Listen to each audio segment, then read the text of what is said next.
ವೇಟಯ್ಯನ್ ಸಿನಿಮಾದಲ್ಲಿ QR code change ಮಾಡಿ ಫಹದ್ fossil ತನ್ನ ಖಾತೆಗೆ ದುಡ್ಡು ಹಾಕಿಸ್ಕೊಳ್ತಾನೆ. ಈ ಮೂಲಕ ಅಂಗಡಿಯವರ ಕಣ್ಣಿಗೆ ಮಣ್ಣೆರಚ್ತಾನೆ. ಅದೇ ರೀತಿಯ ಘಟನೆ ಮಂಗಳೂರಲ್ಲಿ ಆಗಿದೆ. ಮಂಗಳೂರಲ್ಲಿರ್ತಕ್ಕಂಥ ಈ ವ್ಯಕ್ತಿ ದೋಚಿರೋದು ಬರೋಬ್ಬರಿ 58 ಲಕ್ಷ ರೂಪಾಯಿ. ಹೌದು, ಪೆಟ್ರೋಲ್ ಬಂಕ್ ಸಿಬ್ಬಂದಿಯೇ ಸಂಸ್ಥೆಯ QR ಕೋಡ್ ಬದಲಿಗೆ ತನ್ನ ವೈಯಕ್ತಿಕ ಖಾತೆಯ QR ಕೋಡ್ ಹಾಕಿದ್ದಾನೆ. ಇದನ್ನು ಬಳಸಿ ಮಾಲೀಕರಿಗೆ 58 ಲಕ್ಷ ರೂಪಾಯಿ ವಂಚಿಸಿದ್ದಾನೆ.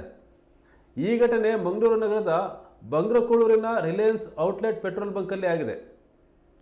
15 ವರ್ಷದಿಂದ ಸೂಪರ್ವೈಸರ್ ಕೆಲಸ ಮಾಡ್ತಿದ್ದಂಥ ಮೋಹನ್ ದಾಸ್ ಎಂಬಾತ ಈ ಕೆಲಸ ಮಾಡಿದ್ದಾನೆ. QR ಕೋಡ್ ಮೂಲಕ ಖಾತೆಗೆ ಒಟ್ಟು 58,85,333 ರೂಪಾಯಿ ಹಣವನ್ನು ವರ್ಗಾಯಿಸಿದ್ದಾನೆ.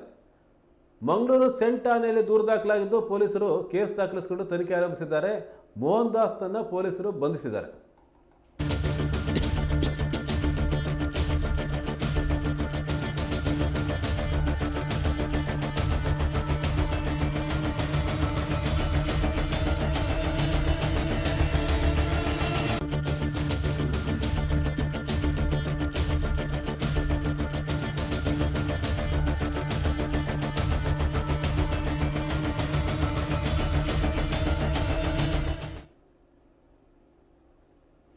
ಜನ ಪೆಟ್ರೋಲ್ ಬಂಕಿಗೆ ಬರ್ತಾರೆ, ಪೆಟ್ರೋಲ್ ಹಾಕ್ಸ್ಕೊತಾರೆ, QR ಕೋಡ್ ಎಲ್ಲಿ ಅಂತ ಕೇಳ್ತಾರೆ. ಅದು ಯಾವುದೋ QR ಕೋಡ್ ತೋರಿಸ್ತಾರೆ. ಆ QR ಕೋಡ್ಗೆ ಸ್ಕ್ಯಾನ್ ಮಾಡ್ತಾರೆ, ದುಡ್ಡು ಹಾಕ್ತಾರೆ, ಮುಂದಕ್ಕೆ ಹೋಗ್ತಾರೆ.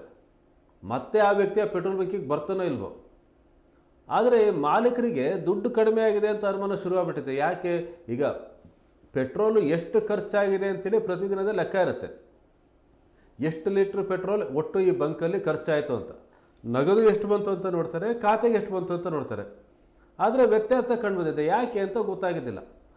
ಕೊನೆಗೆ ಗೊತ್ತಾಗಿದೆ, ಆ ಪೆಟ್ರೋಲ್ ಬಂಕ್ನ ಒಬ್ಬ ಸಿಬ್ಬಂದಿ ಆ ಪೆಟ್ರೋಲ್ ಬಂಕ್ನ QR ಕೋಡ್ ಬದಲು ತನ್ನ ವೈಯಕ್ತಿಕ ಖಾತೆಯ QR ಕೋಡ್ ಅಂಟಿಸಿದ್ನಂತೆ. ಜನ ಬರ್ತಿದ್ರು, ಪೆಟ್ರೋಲ್ ಹಾಕ್ಸ್ಕೊತಾ ಇದ್ರು, ಆ QR ಕೋಡ್ ಸ್ಕ್ಯಾನ್ ಮಾಡ್ತಿದ್ರು, ಹೋಗ್ತಿದ್ರು. ಏನು ಸ್ಕ್ಯಾನ್ ಮಾಡಿ ಹಾಕ್ತಿರಲ್ಲ ದುಡ್ಡು, ಅದು ಆ ಸಿಬ್ಬಂದಿ ಇದ್ನಲ್ಲ ಅವನ ಖಾತೆಗೆ ಹೋಗ್ತಾ ಇತ್ತು. ಒಟ್ಟು ಅವನು 58 ಲಕ್ಷ ಈ ರೀತಿ ವಂಚನೆ ಮಾಡಿರೋದು. 15 ವರ್ಷ ಸೂಪರ್ವೈಸರ್ ಆಗಿದ್ದಂಥವ್ರು. 15 ವರ್ಷದಿಂದ ಅದು ಲಕ್ಷಗಟ್ಟಲೆ ಮಾಲೀಕರನ್ನು ಯಾಮಾರಿಸಿ ಅವ್ರಿಗೆ ಗೊತ್ತಾಗ್ದೇ 15 ವರ್ಷ ಅಲ್ಲಿ ಕೆಲಸ ಮಾಡಿದ್ದಾನೆ, ಅಷ್ಟು ದುಡ್ಡು ತಗೊಂಡಿದ್ದಾನೆ ಅಂತಂದರೆ ಇದು ಭಾರಿ ಆಶ್ಚರ್ಯದ ಮಾತು. ಆದರೆ ಕೊನೆಗೆ ಗೊತ್ತಾಗಿದೆ, ಯಾವತ್ತೂ ಸಿಕ್ಬಿದ್ದೇ ಬಿಡ್ತಾರೆ ತಪ್ಪು ಮಾಡಿದವರು ಕಳ್ಳರು. ಆ ರೀತಿ ಈಗ ಆ ವ್ಯಕ್ತಿ ಸಿಕ್ಬಿದ್ದಿದ್ದಾನೆ, ಅರೆಸ್ಟ್ ಆಗಿದ್ದಾನೆ. ಮಂಗಳೂರಲ್ಲಿ ಸೆನ್ ಪೊಲೀಸರು ಹಿಡ್ಕೊಂಡು ಬಂದು ತನಿಖೆ ಮಾಡ್ತಿದ್ದಾರೆ.